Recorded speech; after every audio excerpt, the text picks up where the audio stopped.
Una pesadilla hecha realidad.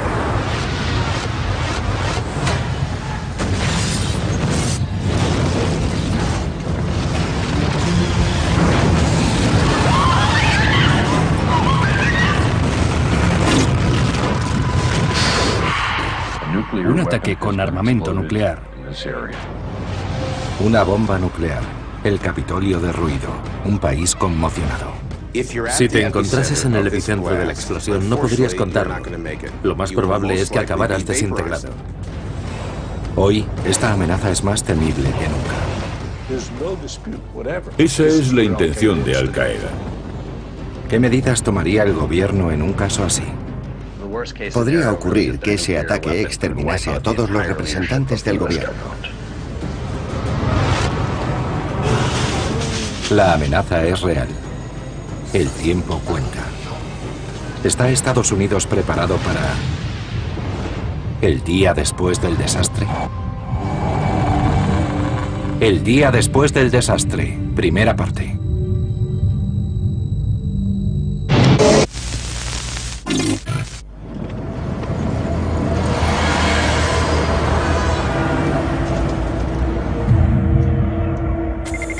Washington, D.C. 9:28 de la mañana.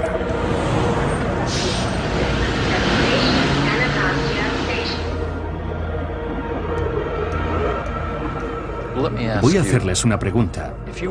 Si fueran terroristas y tuvieran que elegir dónde atacar, ¿cuál sería su objetivo número uno? Si fueran terroristas que luchasen contra los ideales de Occidente, ¿qué lugar escogerían?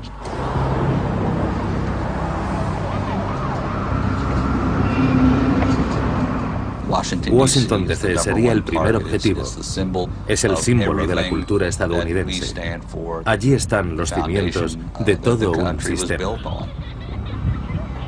El gran peligro que corre Estados Unidos actualmente es que los terroristas consigan detonar una bomba nuclear en el corazón de alguna de sus grandes ciudades, provocando su devastación. Sería un 11S nuclear.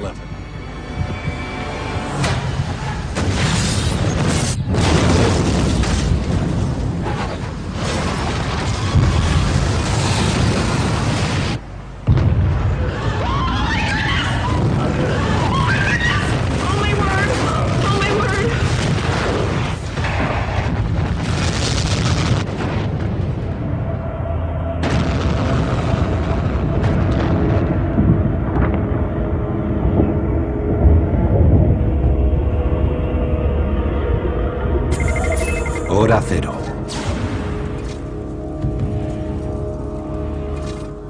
Si te encontrases en el epicentro de esa explosión, no podrías contarlo. Lo más probable es que acabaras desintegrado. Sería como estar en el medio de una explosión solar. La cantidad de energía y radiación que liberaría la detonación sería tal que no sobreviviría absolutamente nada en ese epicentro. 5.000 personas morirían instantáneamente. Un número de víctimas muy superior a las provocadas por los atentados del 11S, y en una fracción de segundo. Imaginen que esa bomba explotase en su ciudad. Imaginen las consecuencias que tendría. Todo lo que existiese en medio kilómetro a la redonda desaparecería instantáneamente. Se desintegraría en esa enorme liberación de energía que alcanzaría una temperatura de 300.000 grados centígrados. La detonación produciría un intenso haz de luz, característico de las explosiones nucleares. Otras 10.000 personas morirían en cuestión de segundos y 15.000 más resultarían heridas. Sobrepasando el círculo de 2 kilómetros en torno a la zona cero, ninguna persona en un radio de 10 kilómetros podría sobrevivir durante mucho tiempo. La luz de la explosión viaja a mayor velocidad que la onda expansiva.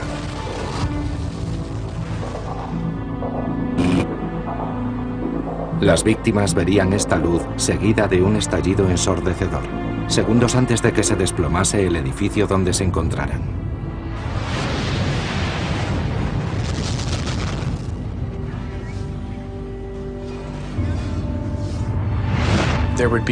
Muchas víctimas morirían calcinadas. otras atravesadas por objetos, como ocurre en el caso de los tornados. Solo 15 segundos después de la explosión, habría 30.000 víctimas, entre muertos y heridos. Zona Cero.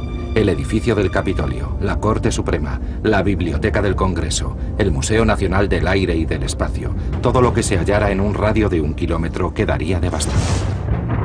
La Casa Blanca se encuentra a unos 2 kilómetros de la Zona Cero. Aunque está construida con hormigón armado y está acorazada, sufriría daños importantes, si bien menos graves. El primer problema sería que quedara allí algún superviviente, alguien que fuese capaz de asumir la responsabilidad y ejercer como presidente.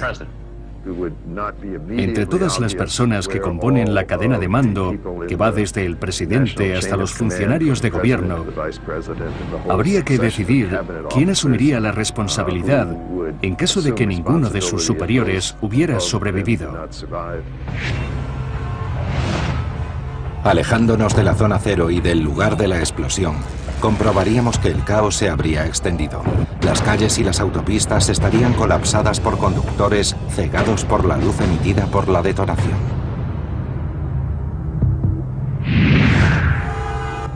$2.400 personas quedarían temporalmente ciegas. Otras 1.000 personas quedarían ciegas para siempre, con la retina quemada. Una explosión de 10 kilotones emite una onda electromagnética mortal que alcanzaría unos 5 kilómetros. Los aviones se desplomarían, los coches se detendrían, las torres de telefonía dejarían de funcionar. No es una escena de una película de Hollywood. Se trata de la mayor amenaza a la que se enfrenta actualmente el gobierno de Estados Unidos.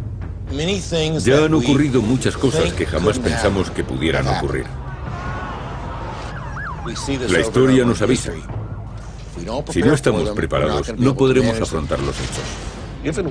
En el caso de que una bomba nuclear destruyese una ciudad estadounidense y se designase después una comisión para investigar cómo se podría haber evitado, estoy seguro de que llegarían a la conclusión de que se podrían haber hecho muchas más cosas, cosas que eran económica y físicamente factibles, pero que por alguna razón, quizá porque no llegáramos a coordinar nuestros esfuerzos, no se haría.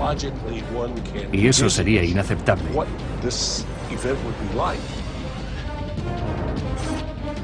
Así que si somos capaces de imaginar ese hecho y cómo podríamos haberlo evitado, ¿por qué no nos anticipamos a él?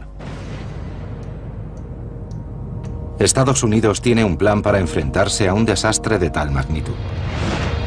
En 2008, el Departamento de Seguridad Nacional publicó la llamada Estructura de Respuesta Federal, el plan más exhaustivo para responder y sobrevivir a cualquier ataque. Y en 2009, dio un paso más. Atendiendo a las últimas investigaciones, identificaron las 15 mayores amenazas para el país. Un documento inédito de 92 páginas plantea el que sería escenario número 1 de la crisis, una explosión nuclear.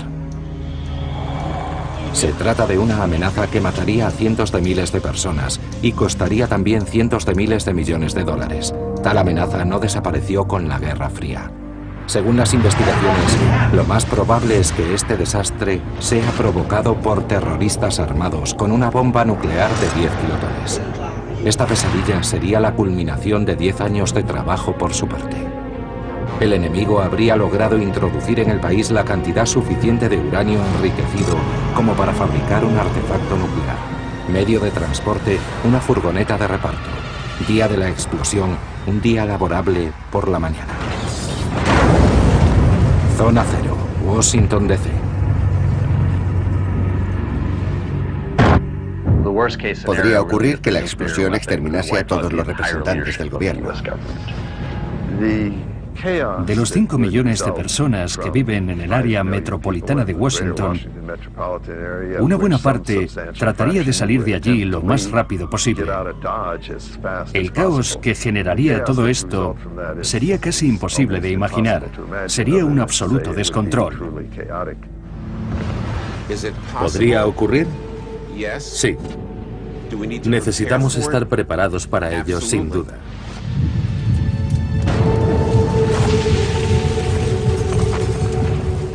Tres minutos después de la detonación. Unos minutos después de la detonación, el país se enfrentaría a tres grandes retos. 1. Rescatar al presidente o sucesor que haya sobrevivido. 2. Rescatar a los supervivientes de la zona cero. Y 3. Comprobar la posible existencia de una segunda arma nuclear y localizarla antes de que fuera demasiado tarde. La inteligencia estadounidense ha considerado la explosión de una bomba nuclear en suelo patrio como la mayor amenaza para la seguridad del país. Today the Cold War has disappeared, but thousands of those weapons have not. In a strange turn of history, the threat of global nuclear war has gone down, but the risk of a nuclear attack has gone up. Los atentados del 11S alteraron por completo los planes gubernamentales para combatir hipotéticos ataques. El Departamento de Seguridad Nacional debe hacer cambios radicales. La estructura de respuesta federal establece claramente una cadena de mandos y responsabilidades, y 15 escenarios de planificación determinan la naturaleza exacta de las amenazas. One terrorist with one nuclear weapon could unleash massive destruction. Escenario número 1 de planificación: la detonación de un arma nuclear en Washington, D.C. Una bomba nuclear de 10 kilotones, aproximadamente del mismo tamaño que la de Hiroshima, hace explosión a las puertas del Capitolio. La onda expansiva lo arrasa todo. Vientos de fuerza huracanada derriban edificios. Una bola de fuego de 200 metros de diámetro calcina la ciudad. Pocos segundos después de la explosión, el gobierno pone en marcha varios planes de reacción. No existe ningún plan mágico. Lo que sí tenemos es una serie de actuaciones que responden a una planificación.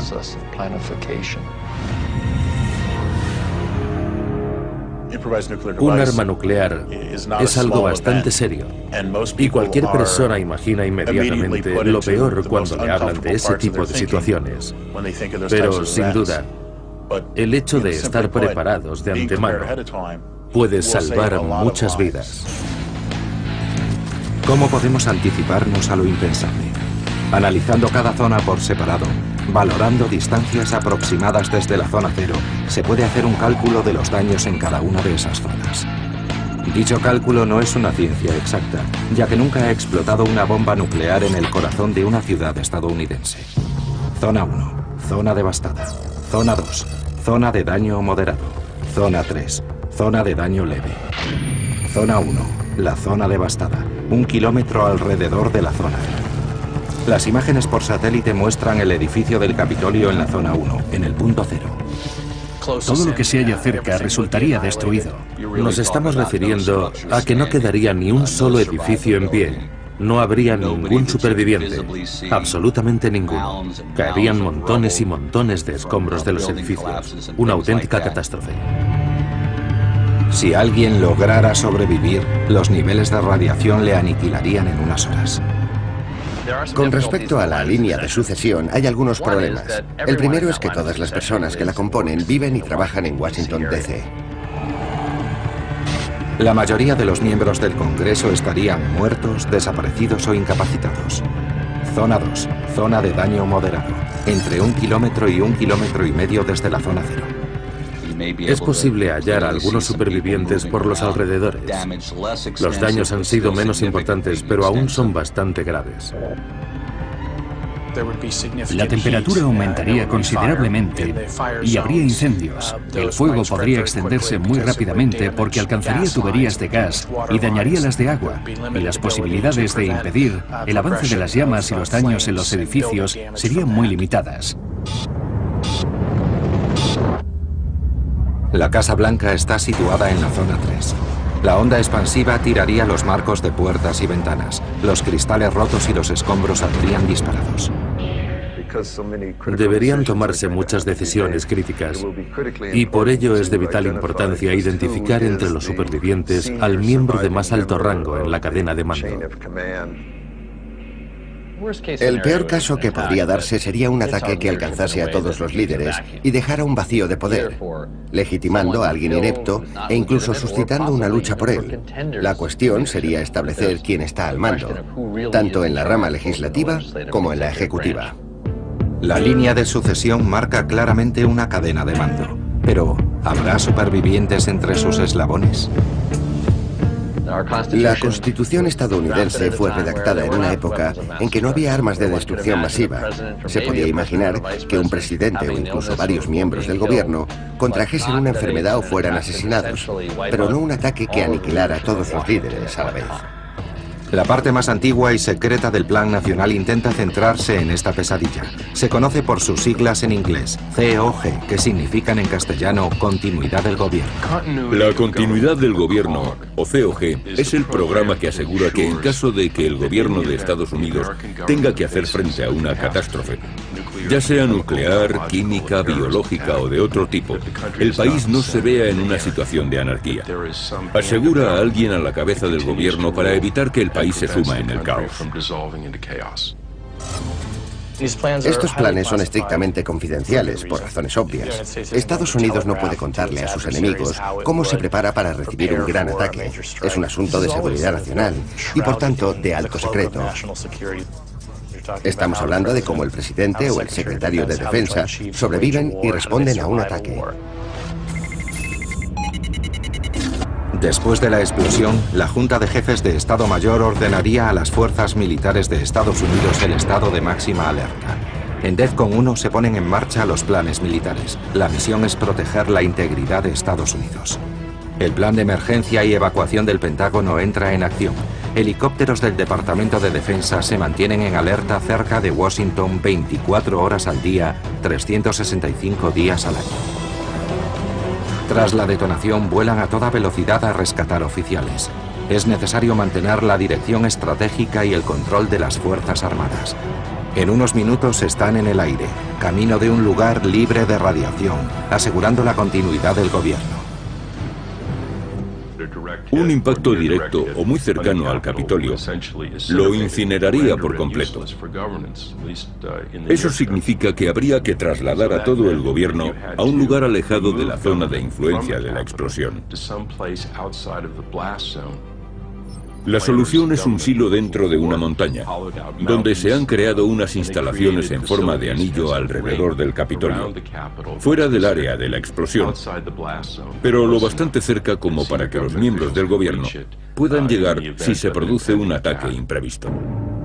Hoy en día se cree que existen unos 90 puntos de evacuación para la continuidad del gobierno en un perímetro de casi 500 kilómetros alrededor de Washington, D.C.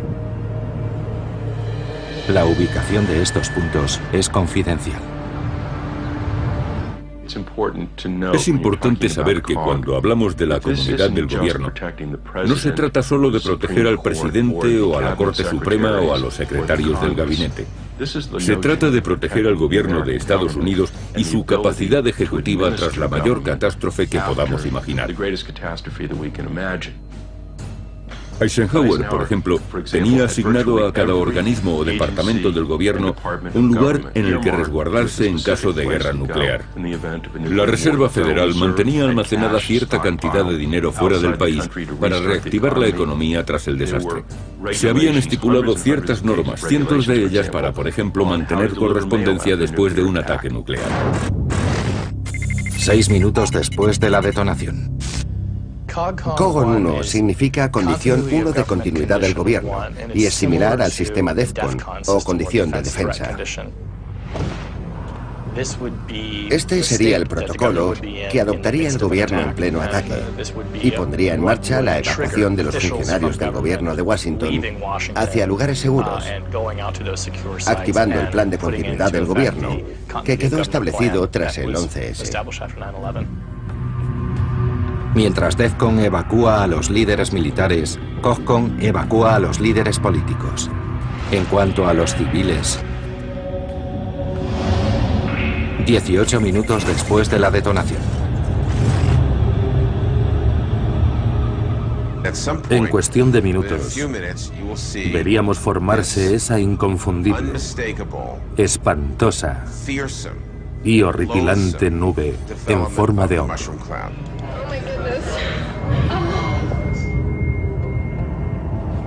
Menos de 20 minutos tras la explosión, la nube en forma de hongo alcanzaría su altura máxima, superando los 4.000 metros, produciendo una lluvia radiactiva letal.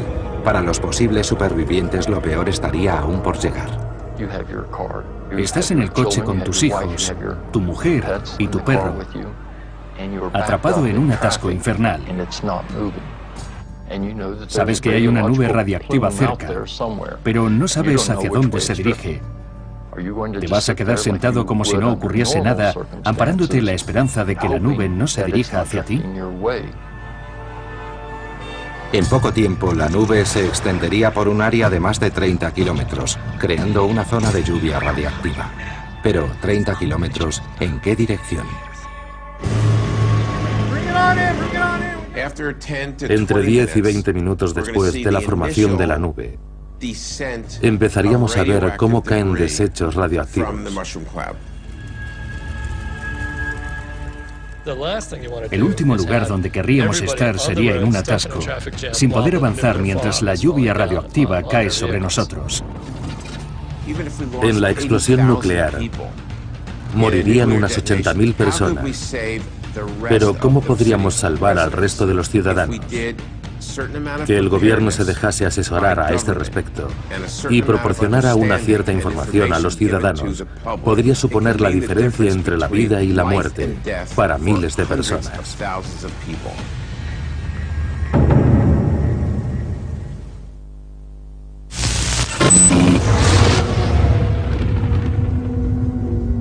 $15.000 muertos. 15.000 heridos. La explosión de una bomba nuclear en el corazón de Washington, D.C. es lo que los servicios de inteligencia de Estados Unidos consideran como la mayor amenaza para la seguridad nacional. Creo que es importante que los ciudadanos estadounidenses piensen en lo impensable. Si no nos atrevemos a mirar al abismo nuclear y a asumir la magnitud de las consecuencias que, para toda la civilización, puede acarrear el uso de armamento nuclear, no podremos valorar el esfuerzo que tiene que hacer un gobierno para solventar este problema. El gobierno lleva 60 años siendo consciente de este peligro. La amenaza de un ataque nuclear no murió con la Guerra Fría, solo cambió de forma. Si durante la Guerra Fría se hubiesen producido ataques nucleares entre Estados Unidos y la Unión Soviética, el planeta ya no existiría. Pero los terroristas no tienen un arsenal de armas nucleares tan poderoso. Las consecuencias del terrorismo a escala nuclear, por decirlo así, no serían tan graves. Serían menos dramáticas y definitivas, obviamente, que la guerra nuclear que se podría haber desatado entre las dos potencias. La que nos amenaza hoy es una guerra nuclear a la que podríamos sobrevivir. El Departamento de Seguridad Nacional de Estados Unidos ha previsto con detalle diferentes casos de ataque, así como instrucciones para responder a ellos. El impacto de una sola bomba nuclear en Washington, D.C. sería tan profundo que provocaría un efecto cascada, no solo en lo que se refiere a la toma de decisiones internas, sino también al impacto psicológico tanto en Estados Unidos como en el resto del mundo. La bomba pondría en marcha un plan exhaustivo y bien diseñado. Estaríamos presenciando un rápido esfuerzo para conseguir dos objetivos: proteger al país de otro posible ataque y, al mismo tiempo, tratar de paliar de la mejor manera posible el desastre provocado por la explosión.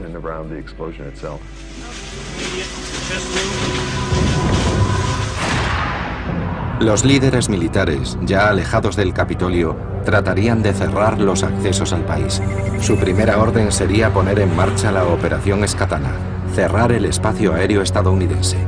La Operación Escatana se desarrolló en la década de los 70 para prevenir ataques aéreos por parte de la Unión Soviética, pero no se puso en marcha hasta el 11S. A través de una llamada desde el búnker de la Casa Blanca, el secretario de Transporte, Norman Mineta, dio la orden. 90 minutos más tarde, 4.500 aviones comerciales se hallaban parados en las pistas de todo el país. En caso de una catástrofe nuclear, la Administración de Seguridad en el Transporte, como parte del Departamento de Seguridad Nacional, no solo trataría de salvaguardar el espacio aéreo, sino también los accesos por tierra y por mar. Y ahí entrarían las autoridades portuarias. Si se produjese una explosión nuclear, pensaríamos que las armas han penetrado a través de un puerto o una frontera. Los agentes del Departamento de Seguridad Nacional y los guardacostas tratarían de sellar los puntos de acceso al país y registrarían todos los cargamentos.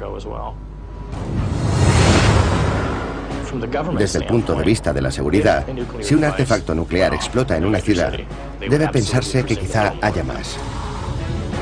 El presidente, suponiendo que siguiese con vida, no podría ofrecer una conferencia y decir: les aseguro que no hay más bombas. No podría saberlo. Después de la explosión de la primera bomba, ¿quién podría asegurar que no hay una segunda? Primera regla del plan para combatir desastres. Los agentes de seguridad siempre deben considerar la existencia de una segunda bomba y nunca deben subestimar a un terrorista. Si leen el informe de la Comisión del 11S, verán que dicen que el principal error del gobierno de Estados Unidos fue textualmente un fallo de imaginación.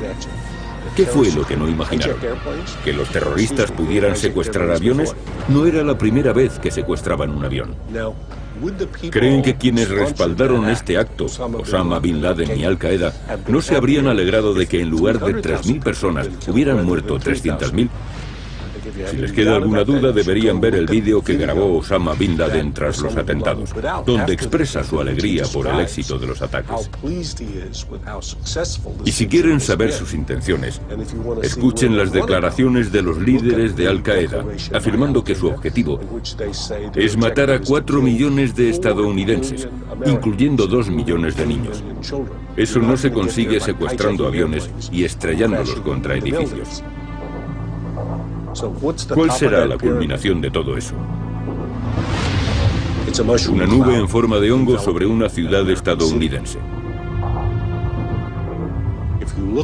Cualquier persona que haya tenido cierta responsabilidad en el gobierno del país y que haya podido acceder a la información existente sobre las actividades de Al Qaeda, sabe a ciencia cierta que eso es lo que persiguen.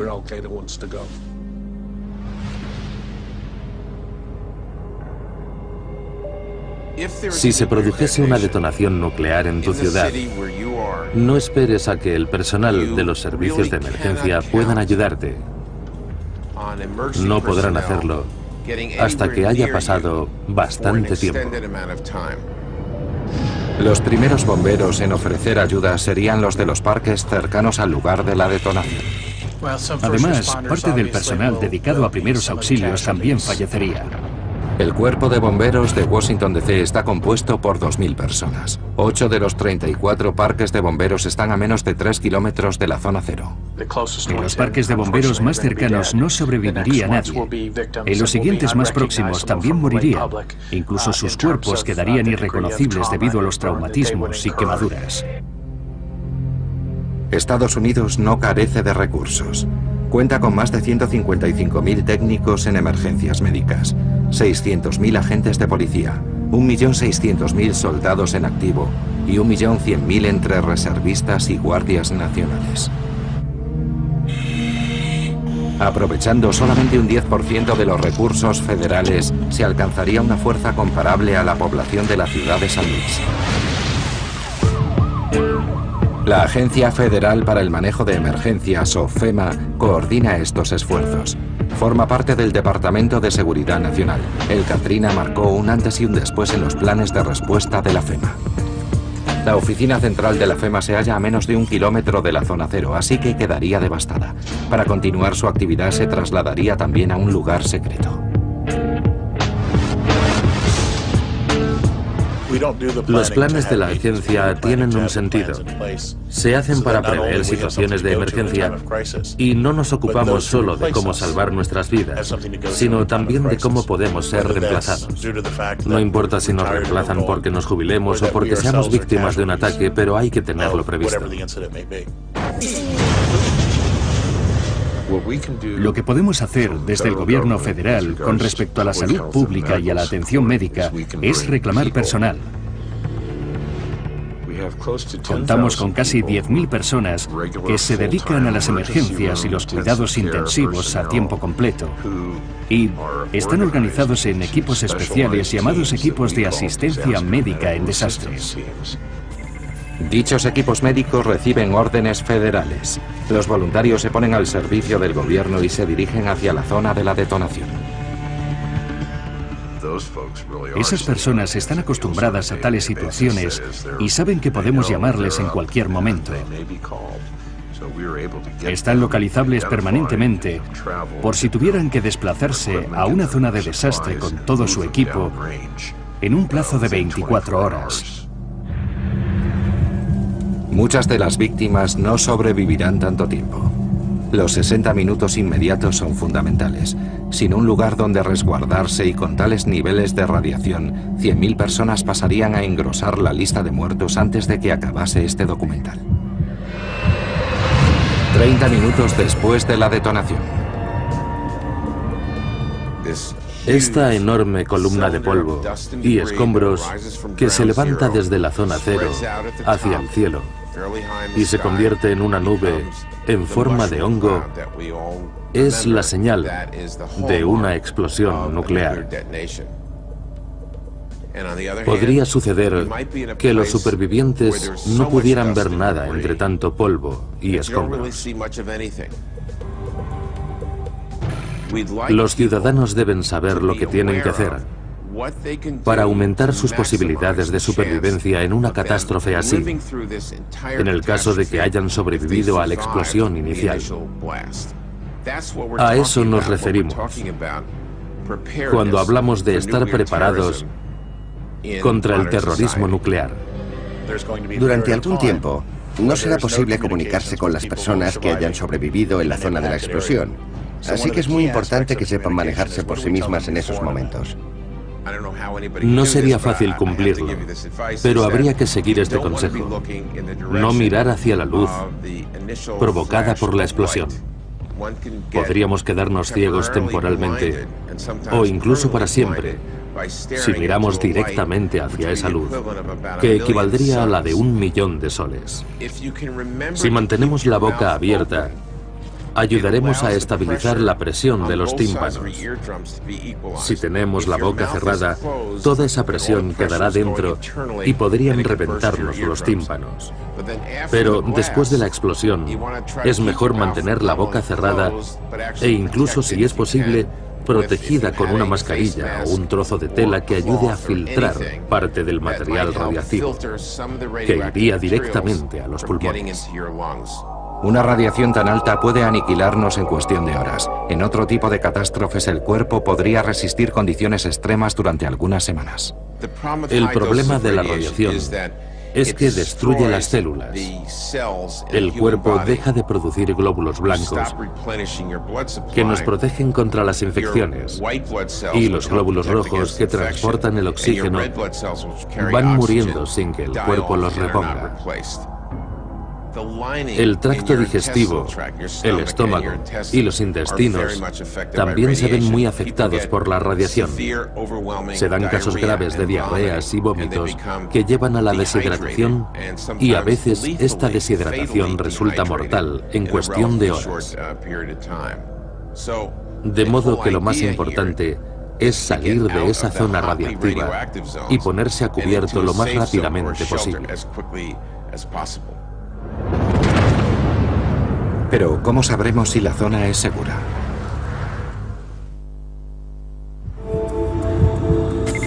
Washington, D.C. La amenaza de un ataque nuclear es hoy mayor que nunca. El gobierno de Estados Unidos ha hecho un simulacro del día después del desastre. En unos documentos publicados recientemente explica con detalle los efectos de una bomba nuclear detonada en una gran ciudad. Si Estados Unidos recibiera un ataque nuclear, la situación siempre sería muy grave.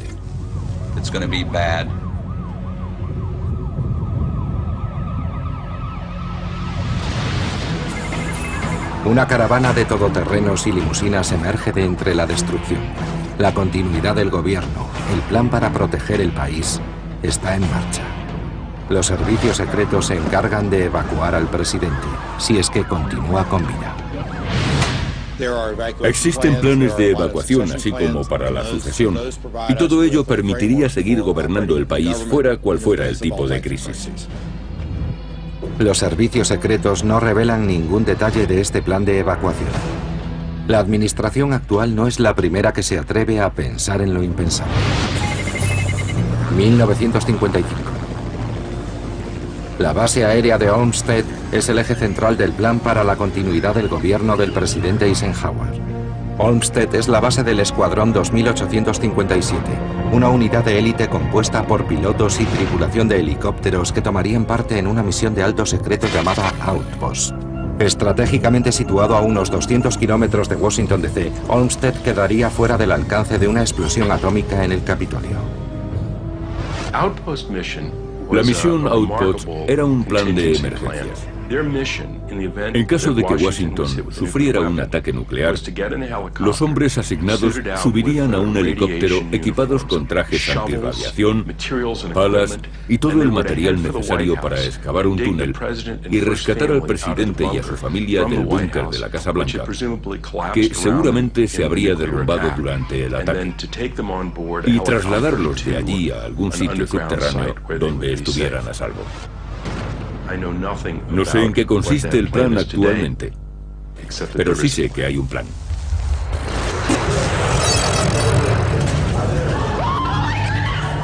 Segundos después de que impactase el primer avión en los ataques del 11S, el plan de continuidad del gobierno del siglo XXI fue desplegado.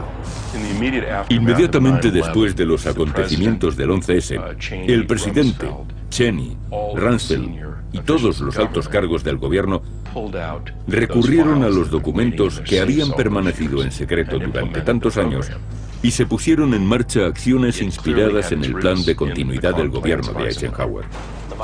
Llevaron al vicepresidente a un búnker de la Casa Blanca, junto con el consejero de Seguridad Nacional. Trataron de establecer una línea de comunicación con el secretario de Defensa en el Pentágono, que también había sido puesto a salvo. También trataron de establecer comunicación con el Air Force One, de forma que todas las autoridades del país estuviesen en contacto. El presidente se hallaba en Florida en el momento de los ataques. No voló de vuelta a Washington. Subió en el Air Force One y nadie, excepto los pilotos y el propio presidente, supongo, sabían hacia dónde se dirigían. Mucha gente criticó al presidente por no volver a la capital, pero era algo establecido desde hacía años, incluso décadas, y no se trataba de ningún simulacro, era real. El Air Force One se transforma en el despacho oval. Podía seguir dirigiendo el país, o incluso una guerra, mientras sobrevolaba su territorio.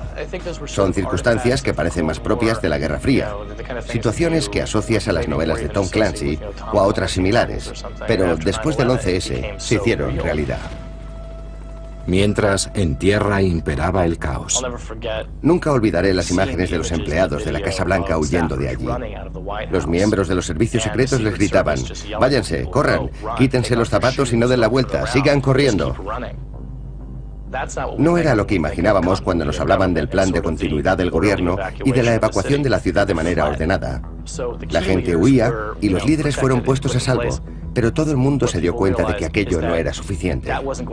Si queremos evitar que cunda el pánico en una ciudad, especialmente si sufre un ataque de varios aviones, o con armas biológicas, químicas o nucleares, será necesario un plan mucho más ordenado. ¿Cómo evacuar a varios millones de personas?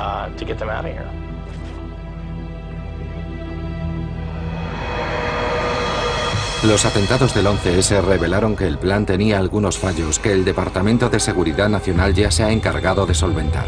Pero una bomba nuclear a las puertas del Capitolio requerirá incluso algo más que esas mejoras.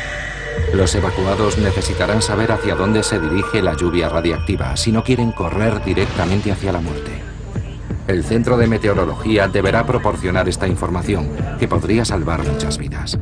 Minutos después de la explosión, recibirían una llamada del Departamento de Seguridad Nacional encargándoles la localización de la columna de humo. Su predicción creará una nueva zona, la zona de peligro de lluvias. La columna de humo se extenderá por unos 30 kilómetros dependiendo del viento. Muchas personas que se hallen en esa zona habrán sobrevivido a la explosión, pero ahora podrían convertirse en víctimas. Teóricamente, tenemos unos 15 o 20 minutos para alejarnos de la zona de la explosión. Puedes dirigirte en contra del viento, en dirección contraria a la explosión, o en perpendicular con respecto a la dirección del viento. Confiar en la dirección del viento puede suponer un error fatal. No importa lo que haya ocurrido. Siempre hay funcionarios de la salud pública dispuestos a aparecer en los medios para proporcionarnos información. Los laboratorios del gobierno continúan localizando la nube en el mapa, teniendo en cuenta las condiciones del viento. La información se difunde rápidamente. 37 emisoras de radio seleccionadas retransmiten la información oficial a todo el país. Estas emisoras son conocidas como puntos de entrada primarios o emisoras PEP. La FEMA equipa a estas emisoras con generadores de emergencia. Washington DC se habría quedado sin suministro eléctrico y solo las personas que tengan un radio con dinamo podrán recibir la señal. Si no tienes los medios, no escucharás el mensaje. Cada vez somos más creativos a la hora de difundir información al público, utilizando medios como Facebook, Twitter y otras tecnologías. La Agencia de Seguridad Nacional y Manejo de Emergencias proporciona esta información a través de Twitter. Pero finalmente, si ninguno de esos métodos funciona, tendríamos que ir puerta por puerta en un coche patrulla con un altavoz. No nos quedaría otra alternativa. ¿Y cómo puede una persona ofrecer primeros auxilios sin arriesgar su propia vida? Hay que decidir rápidamente en qué zona de la ciudad podrías resultar útil a un mayor número de personas. E igualmente importante, y quizá más difícil, sería decidir con la misma rapidez y determinación qué zona y qué personas vas a dejar sin ayuda.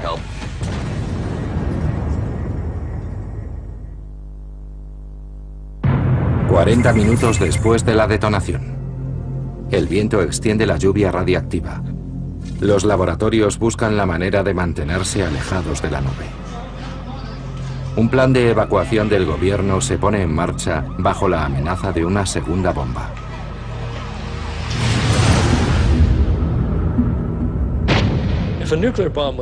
Si una bomba nuclear estallase en Estados Unidos, el mundo entero cambiaría para siempre, y no precisamente a mejor.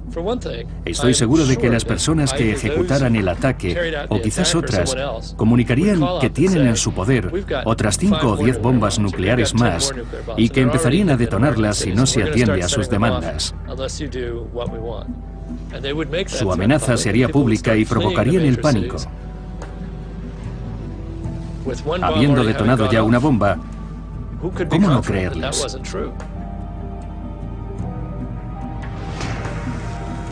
El caos podría ser total si llegase esa situación mañana. NEST, el equipo de emergencias nucleares de Estados Unidos, entra en acción.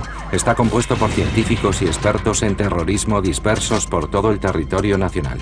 Su trabajo consiste en buscar armas nucleares a escala internacional. En los atentados del 11S, los miembros de NEST empezaron a movilizarse antes de que cayera la segunda torre. Fue creado en 1974. ¿En qué contexto nos encontramos? Tiene una granada de mano y está dispuesto a hacer explotar el avión. Debemos aterrizar en Beirut. Los terroristas estaban tomando rehenes, secuestraban aviones y raptaban a diplomáticos. Hablaban con las embajadas de todo el mundo para hacer peticiones políticas. Así que los analistas se preguntaron qué pasaría si daban un paso más. Y en vez de retener pasajeros de un avión como rehenes, portaban un arma de destrucción masiva y tomaban como rehén a toda una ciudad. NEST puede poner en marcha sus equipos de 7 hombres en menos de 2 horas. Parece que hay 400 miembros repartidos por todo el país, en una docena de puntos estratégicos. Vestidos de calle y equipados con detectores de radiación en forma de maletines, buscan armas nucleares como quien busca una aguja en un pajar. Desde su base en Nuevo México, esperan la orden del Departamento de Seguridad Nacional. La operación Flynest les concede prioridad en todo el espacio aéreo.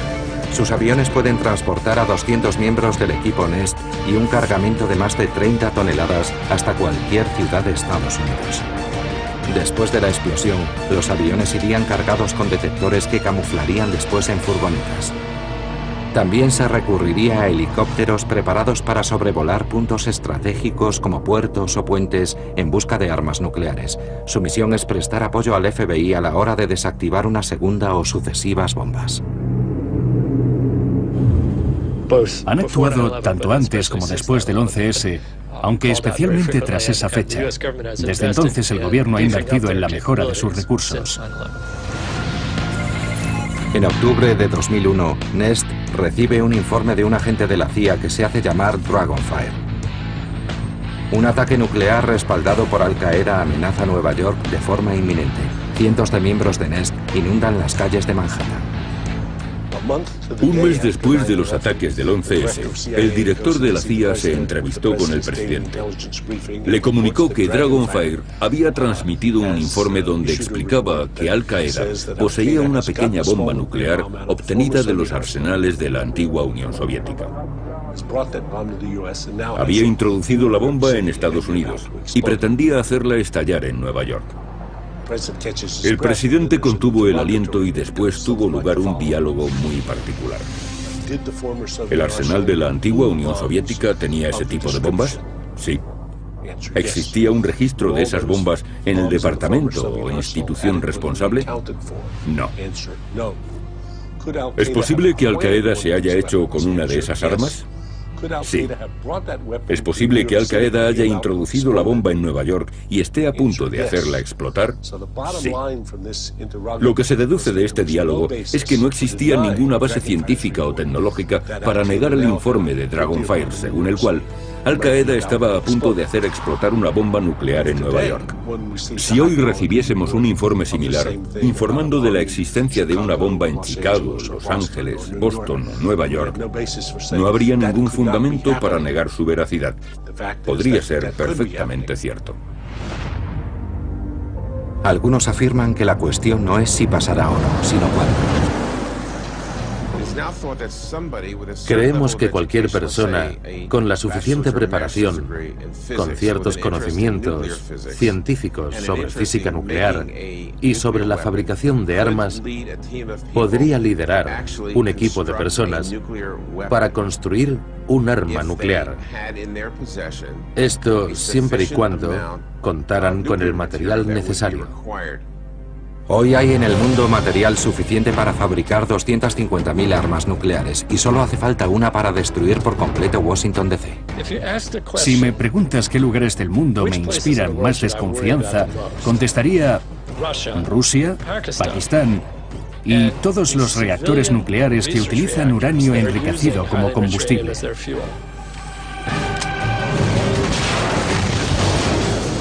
Rusia posee la mayor cantidad de material nuclear del mundo, repartido entre sus 11 usos horarios. Cuando cayó el telón de acero en 1989, ese arsenal quedó inutilizado. Los trabajadores de las centrales nucleares llevaban 6 meses sin cobrar. Los presupuestos para sustentarlas fueron cancelados y en muchos casos dichas centrales acabaron siendo un coladero. Muchas carecían de detectores que hicieran saltar las alarmas si alguien se llevaba plutonio en una mochila. El nivel de corrupción que acompañó a la desintegración de la Unión Soviética es casi imposible de imaginar. Se puso de moda el dicho "todo está en venta", y efectivamente era así. Los errores administrativos ofrecían posibilidades de hacerse millonario, o para algunos, de tener algo que llevarse a la boca, y merecía la pena correr riesgos. Los trabajadores de las instalaciones sabían que su sistema de contabilidad permitía que mientras la producción estuviese tan solo un par de puntos por debajo de la aportación inicial, las pérdidas se considerarían normales. Uno de ellos podía, por tanto, llevarse pequeñas cantidades de uranio enriquecido. Al final, habría sacado un total de 1,5 kilos de uranio enriquecido al 90%, que es el uranio que se utiliza en la fabricación de bombas. Si le descubrían, diría que lo único que quería era un poco de dinero para cambiar el frigorífico de casa y comprar una lavadora nueva.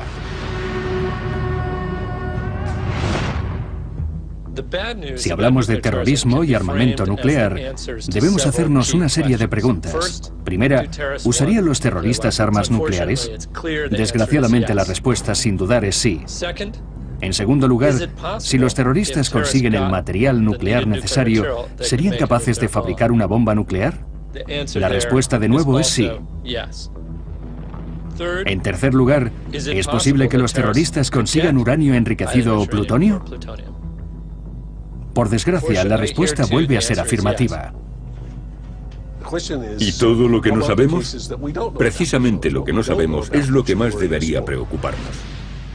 El material necesario para fabricar una bomba cabe perfectamente en un maletín. Si pudiera mostrar eso de lo que hablamos, si tuviéramos una cantidad de uranio enriquecido más o menos de este tamaño, pesaría mucho por su masa, quizá unos 35 kilos, pero cabría en un maletín. Una vez que ha salido de las instalaciones donde es generado, puede transportarse fácilmente. De hecho, es muy difícil recuperarlo e impedir que alguien lo envíe a otro país camuflado de una u otra forma. Cada año, 9 millones de contenedores entran en los puertos estadounidenses. Solo el 5% son inspeccionados antes de que sus mercancías sean cargadas en trenes, camiones o furgonetas con dirección a cualquiera de las ciudades del país. Recuerdo que un profesor de la Universidad de California solía decir: si dudas de que un terrorista pueda introducir una bomba nuclear en una ciudad como Los Ángeles, piensa que siempre podría esconderla en un fardo de marihuana y disiparás tus dudas. La humanidad tendrá que vivir con el miedo a que un ciudadano ruso guarde 90 kilos de plutonio 239 en su sótano. Lo llevaría allí en 1989 y desde entonces estaría esperando a venderlo al mejor postor, que llegaría en un futuro más o menos cercano. Algunos expertos creen que ese futuro ya ha llegado.